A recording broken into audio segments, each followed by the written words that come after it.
कामाक्षी देवी की जय। ओम श्री मात्रे नमः। कटाक्ष सदकम 91வது श्लोकम।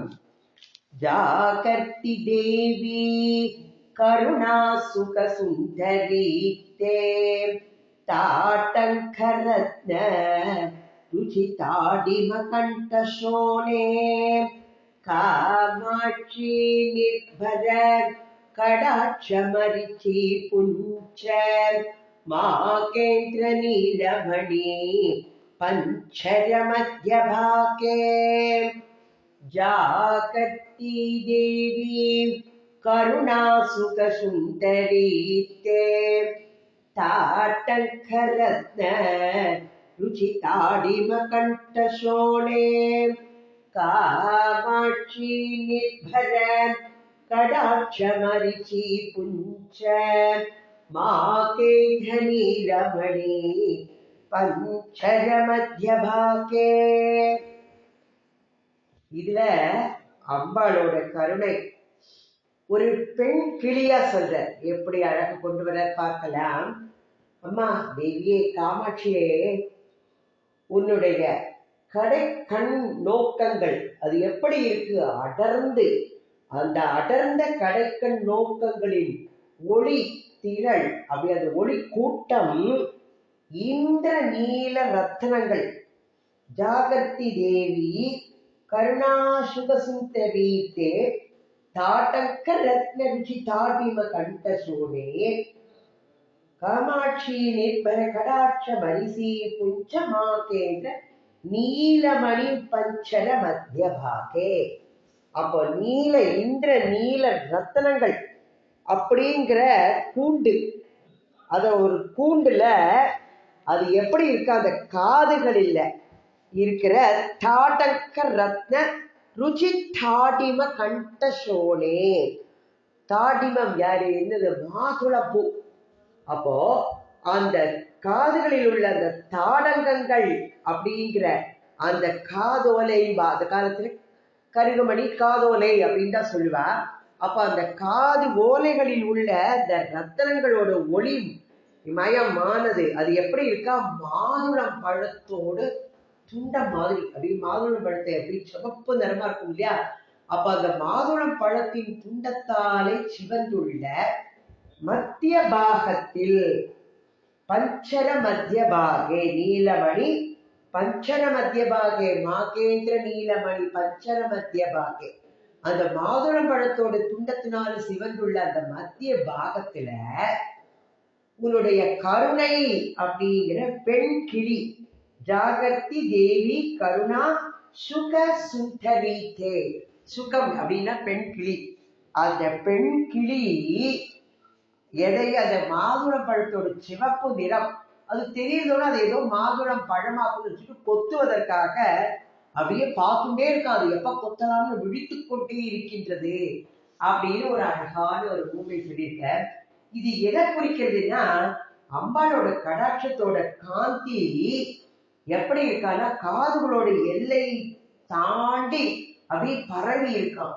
அப்படி பரவி இருப்பதனால அந்த கடாட்ச காந்தி அப்படிங்கிற மணி கூண்டோட மத்தியில அந்த தாடங்கத்தோட செவ் ஒளி அது மாதுளம் கனிகளோட பகுதியாக வைக்கப்பட்டிருக்கின்றது. அப்போ இந்த ஒளித்திரள் காதுகளையும் தாண்டி இருக்கும்போது இது மத்திய பாகத்துல இருக்கிறதுனால அது மாதுளம் கனி மணிக்கூண்டோட மத்தியில தாடங்கத்தின் செவ்வொளி அப்படிங்கிற மாதுளம் கனிகளோட பகுதியாக இருக்கு. அப்போ அந்த கருணை எப்படி இருக்கா, எப்பொழுதும் விழித்த வண்ணமாக நம்மை காப்பதற்கு காத்திருக்கின்றது. அதாவது அது எப்படா யாராவது போய் சரண் புகுந்தாச்சுன்னா போறோம், அம்பாள் உடனே அவள் கருணா சாகரி கருணா கடாட்சி, அவளோட பார்வை நம்ம மேல அப்படியே இது பண்ணிடுவா. குழந்தைகள் நாம எல்லாம் அம்மா ஜெகத் ஜனனி, இந்த குழந்தை கஷ்டப்படக்கூடாதுன்னு அவளோட கருணையை பொழியறதுக்காக எப்பொழுதும் காத்து கொண்டிருக்கின்ற மாதிரி ஒரு இதை அழகா ஒரு குறிப்பை கொடுத்திருக்காரு இந்த ஸ்லோகத்துல.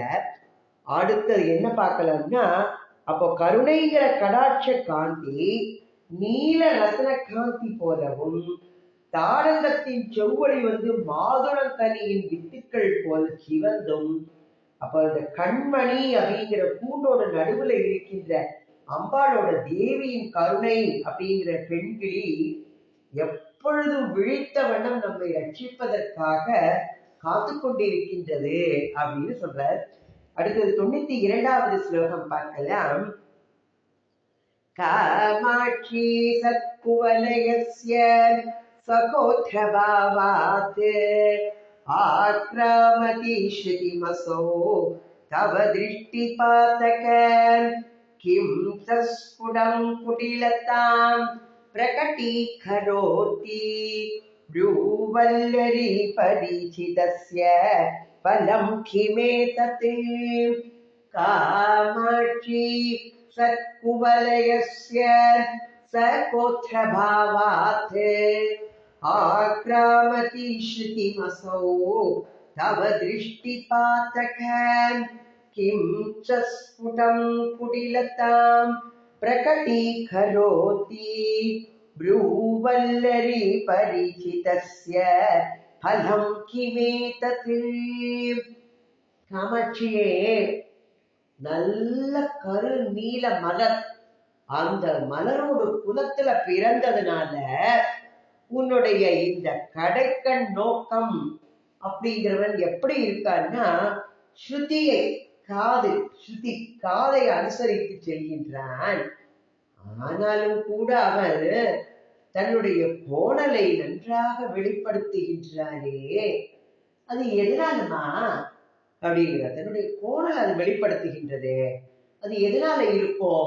ஒருவேளை உன்னுடைய கோணலாய் உன்னுடைய புருவ கொடியோடு அது பழகுவதனால, அந்த பயனால அது அப்படி தெரிகின்றதோ? என்ன ஒரு கற்பனை பத்தேடா! அவருக்கு என்ன அழகான ஒரு இதா சொல்ற. அப்போ அந்த கோணலை வெளிப்படுத்துறது, இதுக்கு காரணம் உன்னோட புருவம் அப்படி வளைஞ்சு கோணலா இருக்கிறதுனால, அதோட பழகிறதுனால வந்ததா இருக்குமோமா அப்படின்னு கேட்கிறார். அப்ப குலத்தில் பிறந்தவர்கள் எல்லாமே சொல்லுவா, யாரே ஒருத்தர் ஏதாச்சும் தப்பு பண்ணா ஒரு சகவாச தோஷம் அப்படின்பா. அப்போ நல்லவர்களோட பழகும் போது எல்லாமே நல்ல செயல்களா இருக்கும். அப்போ சில நல்ல குலத்துல பிறந்தவா கூட சகவாச தோஷத்தினால அவன் கெட்டு போயிட்டான் அப்படின்னு சொல்லுவா. அப்போ அது உறுதிப்படுத்துற மாதிரி ஸ்லேடையினால இதை அவர் வெளிப்படுத்துற மூக்க கவி. அதாவது அம்பாளோட காமாட்சியோட காதல ஓடிய நீலோல் பலம் போன்ற கருவிழிகள் கருநீல மலர் அப்படிங்கிற குலத்தின் வழியில வந்ததுனால இந்த கடை கண்கள் ஆக்ராமதி ஸ்ருதிமசௌ தவ திருஷ்டி பாதகாதை, அந்த ஸ்ருதியை அனுசரித்தே செல்கின்றது. ஆனாலும் கூட காதை அடையும் போது கொஞ்சம் கோணலா போறதேமா. இது எப்படி அப்படின்னா, இந்த புருவம் கொடியோட பழகுவதால ப்ரூ வல்லரி பரிசிதஸ்ய பலம் கிமேதது, அதோட பழகுவதனாலதான் இப்படி செய்யறதோ அதுவும் அப்படின்னு சொல்றார். அதாவது அதைத்தான் சொல்ற, நல்ல குலத்துல பிறந்தவா கூட எந்த இதுனாலும் சரி அம்பாளோட இதா நினைச்சுன்னா எந்த இதுவும் அவனை மாத்த முடியாது. ஆனால் சகவாச தோஷம் அவனுக்கு இதா எடுத்துன்னா இவனை கெடுக்கிறதுக்குன்னே சேருவான் யாராவது. இந்த சகவாச தோஷத்தினால கெட்டு போயிடும் இல்லையா அப்படிங்கிற மாதிரி சொல்றாரு அவர். அடுத்தது 93வது ஸ்லோகம் அனுபவிக்கலாம். ஏஷா தவாஹி சுஷமா விஷமாயுதஸ்ய நாராசவர்ஷலகவே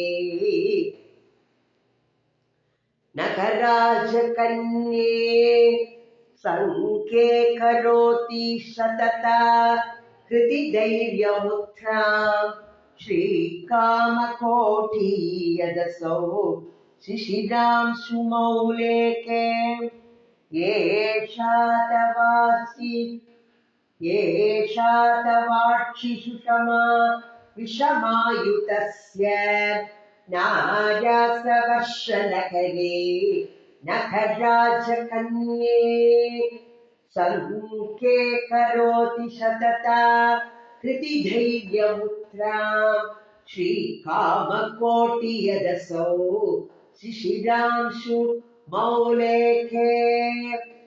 அம்மா காமகோடியே, காமாட்சி, மலையரசன் பெற்ற மகளே, காமகோடியே, உன்னுடைய இந்த கண் அழகு எப்படி இருக்கான்னா, குளிர்ந்த கிரணங்களை உடைய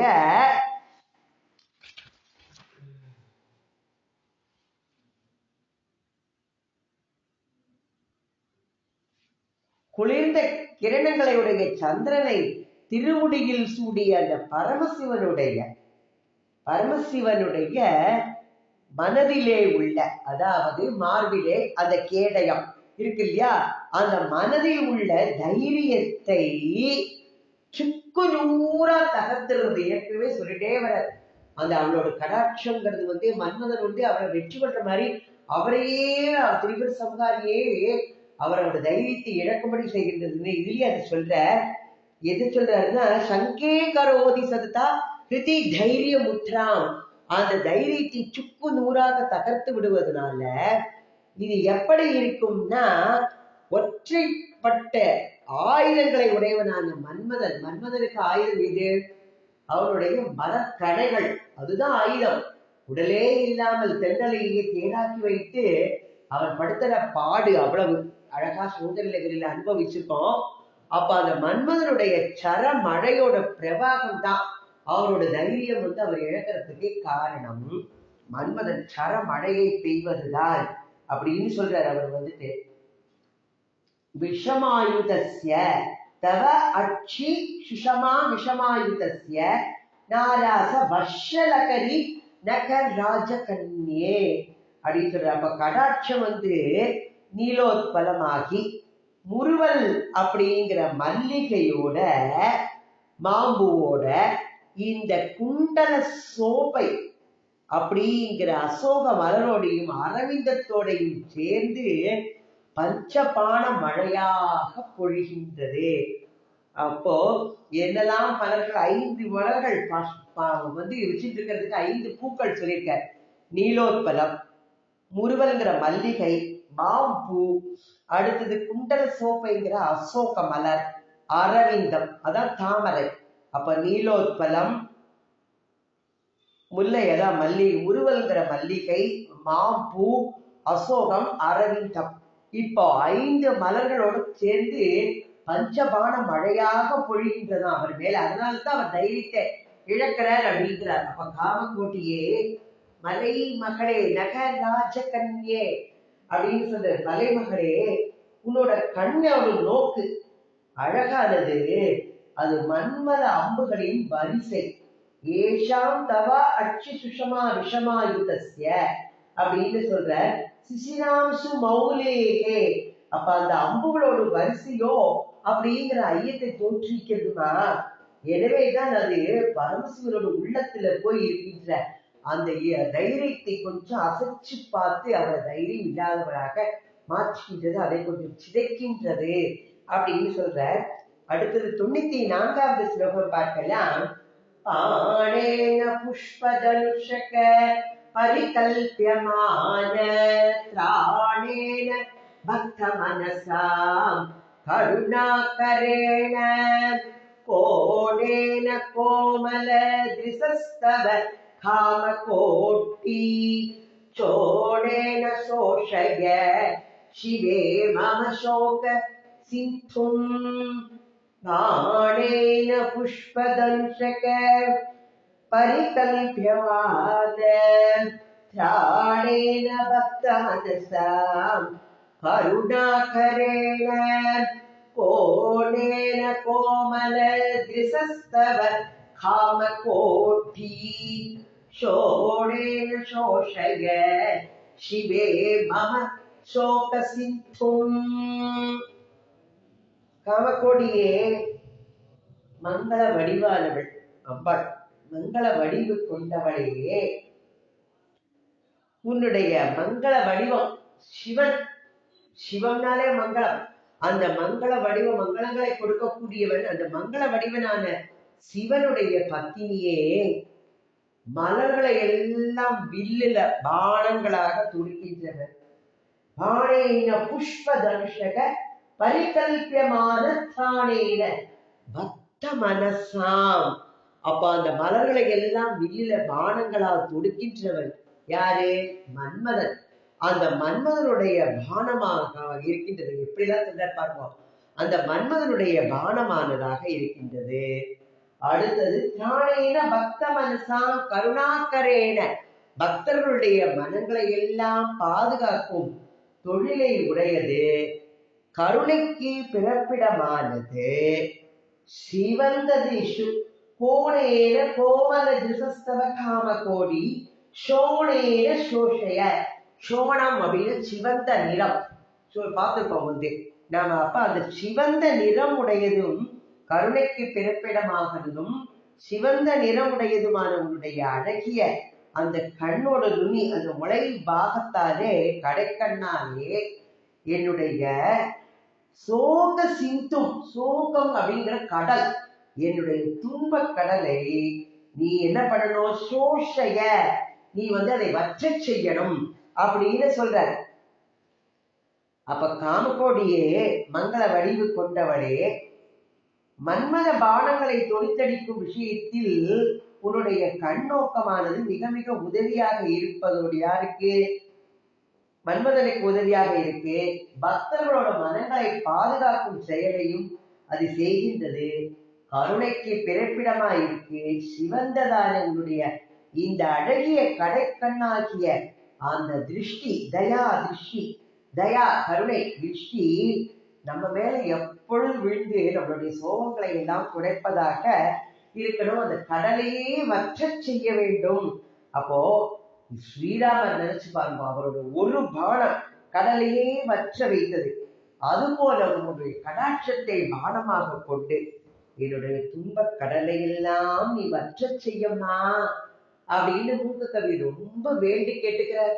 நாமும் வேண்டிப்போம் அம்பாட்டக்க, நம்மளோட பவசாகரத்துல ஒழ்ந்து துன்பப்புடத்திட்டு தூயவனாக்கி வைத்தாய். அப்ப அந்த துன்பங்கிற புடத்துல இட்டிருக்க, அதெல்லாம் வச்சு போகும்படி செய்து என்னை தூய்மையாக்கி உன்னுடைய பாதார விதத்துல நான் எப்போ ஒன்றையே நினைக்கும்படி என்ன அருள் செய்வாயம்மா அப்படின்னு சொல்ற. என்னை தூயவன் ஆக்கு, என்னுடைய துன்ப புடத்தில் இட்டனா ஒரு துன்ப கடலை எல்லாம் வற்ற செய்து நீ என்னை உன்னுடைய வசத்தில் வைத்துக் கொள்ளமா அப்படின்னு சொல்ற. அப்போ இப்படிப்பட்ட அழகான ஒரு அடுத்தது பார்த்தோம். 95வது ஸ்லோகம் பார்க்கலாம். மாரத்ரிகா முகுட சீவனிலால்யமானே மந்தாகினி பயசிதே குட்டிலம் சரிஷ்ணுகு காமாட்சி கோபரபசாத் பலமானமீன சந்தேகமங்குரயதி க்ஷணம் அக்ஷிபாதக. மாரத்ரிகா முகுட சீவனிலால்யமானே மந்தாகினி பயசிதே குடிலம் சரிஷ்ணுகு காமாட்சி கோப அபசாத் பலமானமீன சந்தேகமங்குரயதி க்ஷணம் அக்ஷிபாதக. காமாட்சியே, மன்மதனே வெற்றி கொண்டவர் அந்த பரமசிவனால தன்னோட திருமுடியின் மேல வைத்து கொண்டாடப்படுகின்றது. எது? அந்த கங்கை. அந்த கங்கை நீரிலே உன்னுடைய கோபத்தின் வேகத்தாலே கோணலா போறது. எது? உன்னுடைய கண் நோக்கம். அந்த கோபத்தாலே கோணலாக செல்ல விரும்புகின்றதான உன்னுடைய கண்ணோக்கமானது எப்படி காட்சி அளிக்கின்றதுன்னா, அந்த கங்கை ஆற்றிலே வளைந்து செல்கின்ற மீனோ அப்படிங்கிற சந்தேகத்தை க்ஷண நேரம் எனக்கு தோன்று செய்கின்றதம்மா அப்படின்னு சொல்ற. சந்தேகம் அங்குரையதி க்ஷணம் அக்ஷிபாதக.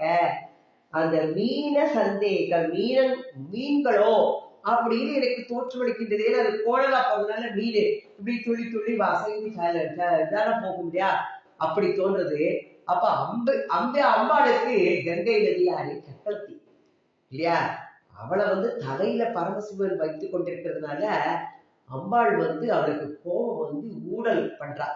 அப்போ பரமசிவன் என்ன பண்றா, அவளுடைய காலில் போய் தன்னோட திருமுடியோட கங்கையும் படும்படி பரமசிவன் நம்ம அழகா பார்த்துருக்கோம். இது சௌந்தரியலகரியில அனுபவிச்சோம். அந்த பரமசிவன் வணங்குகிறாள்னால அப்பவும் கூட அம்பாளுக்கு கோபம் தனியலையாம். அதனாலதான் அந்த அம்பாளோட கடாட்சம் எப்படி பண்றதா, அப்படி கோணலா போறதுன்னு அத புருவ கொடியோட பழகிறதோ அப்படின்னு அதனால இருக்குமோ அப்படின்னு கேட்டவர் இதுல என்ன சொல்ற, அந்த கோபம் தனியாததுனால இந்த அம்பாளோட கடாட்சம் கோணலா அப்படியே அங்கும் இங்கும் பாய்ந்து அந்த கங்கை நீரிலே வளைந்தோடுகின்ற மீனை போல ஒளிர்கின்றதம்மா அப்படின்னு இவரோட வர்ணனையில அழகா கொண்டு போறார். அவர் அம்பாளோட கண் நோக்கத்தை எப்படி சொல்றாரு பாருங்க. அப்போ மன்மதனை வென்ற அந்த பரமசிவன் கங்கை என்னும் நதி மங்கையை தன்னோட தலைமையில தூக்கி வைத்து கொண்டாடிட்டு இருக்கார். அப்ப கோபம் வருது அம்பாளுக்கு. அந்த துடிப்பால தேவி கங்கை மேல அப்படி பார்க்கிறாள். அவர் வளைந்த நோக்கு கோப பாரு அது அங்கும் இங்கும் வளைந்து அப்படி ஒரு மீனை போல தோற்றமளிக்கின்றதுன்னு சொல்ற. இப்போ பர்வதராஜனுக்கு சொல்லலாம். கங்கை பார்வதி ரெண்டுமே பர்வதராஜனுக்கு பெண்கள் தான். ரெண்டு பேரையுமே அக்கால தங்கச்சியுமே பரமசிவனுக்கு கல்யாணம் பண்ணி கொடுத்தார். இதைத்தான் நம்ம பார்க்கலாம். தாய்மான சுவாமிகள் இது ஒரு அழகான ஒரு இதால சொல்லியிருப்பார். வரைராஜனுக்கு கிருக கண்மணியாய் உதித்த மலைவளர் காதலி பெண் உமையே அப்படின்னு. அப்போ வரைராஜன், வரைனது மலை. அப்போ மலைராஜனுக்கு இரு கண்மணியாய் உதித்த மலைவளர் காதலி பெண் உமையே அப்படின்னு சொல்ற. இப்ப 2 பெண்டாட்டிக்கார இதுல பார்ப்போம். திருவிளையாடல கூட சொல்ல, எனக்கு 2 பெண்டாட்டிமா, ஒருத்தி உடம்புல பாதி எடுத்துட்டு இது பண்றா, ஒருத்தி தலை மேல உட்காந்துட்டு என்ன படுத்துறா அப்படின்னு சொல்லுவார். ஒரு வசனம் போட்டிருப்பான். அத மாதிரி 2 பெண்டாட்டிக்கார பரமேஸ்வரர். அது அவர் படுற பாடு கேட்பா, எப்படிமா அவனுக்கு எத்தனை வீட்டுல கல்யாணம் ஆயிட்டா அப்படின்னா 2 பொண்டாட்டிமா அப்படின்னு சொல்ற மாதிரி அவர் அதனால படுத்துற பாடு. அது ஏமா கேட்குறீங்க, நான் அவரால படுத்துற பாடு என்ன கஷ்டப்படுறேன் அப்படிங்கிற மாதிரி ஒரு வசனம் வரும். அப்படி அது சொல்லவே தரம் இல்லை. ஒரு மனைவியை தலைமையிலே வைத்துக் கொண்டு கூத்தாடுகிறார். அன்னைக்கோ பாதி உடம்பையே கொடுத்து அர்த்தநாரீஸ்வராக இருக்கின்றார். இதைத்தான் எப்படிப்பட்ட இதுன்னா, ஒரு ஒரு கற்பூர கடல்கிற ஒரு கவிதை தொகுப்புல சொல்லியிருப்பார். ஏழையடா ஆனால் அவன் இறைவனடா அப்படின்னு சொல்லுவார். ஏன்னா 2 பெண்டாட்டின்னு வந்தாச்சுன்னா எல்லாருக்கும்.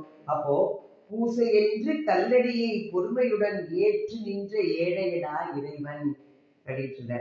அப்போ தன்னுடைய வீட்டிலும் தான் பாதி இழந்து விட்டும் என்னை இனி இழப்பதற்கோ ஏழை இந்த இறைவனுக்கே ஏழையடா அவன் இறைவனடா அப்படின்னு இந்த மதிவுடை சரஸ்வதினு அவர் கற்பூர கடல்ங்கிற ஒரு கவிதை தொகுப்புல இதை பத்தி ரொம்ப அழகா சொல்லிப்பார். அப்போ எப்படியெல்லாம் இவரோட கற்பனைகளை அழகா கொண்டு போய் கங்கை நதி மேல் இருக்கிறது கோபத்தினால அவர் காலில் விழுந்து பணிஞ்சா கூட அந்த கோபம் தனியாததுனால கங்கை மேல ஒரு கோப பார்வை செலுத்துறதுனால அந்த கண்கள் மீனை போல வளைந்து செல்கின்றது, ஒளிர்கின்றது அப்படின்னு ஒரு கற்பனை திறன் அழகாய் சொல்லியிருக்கார் மூத்த கவி. நம்ம இன்னும் ஒரு 5 ஸ்லோகங்கள், மொத்தம் 101 6 ஸ்லோகங்கள் இருக்கு. அதுல இன்னும் என்ன சொல்றாருங்கிறது இந்த கடாட்ச சுந்தரத்தை கடைசி பாகத்தை அனுபவிக்கலாம் அடுத்த கிளாஸ்ல. சர்வம் சக்திமயம். श्री कामाक्षी देवी की जय। ओम श्री आदिपराशक्ति माता की जय। ओम श्री मात्रे नमः।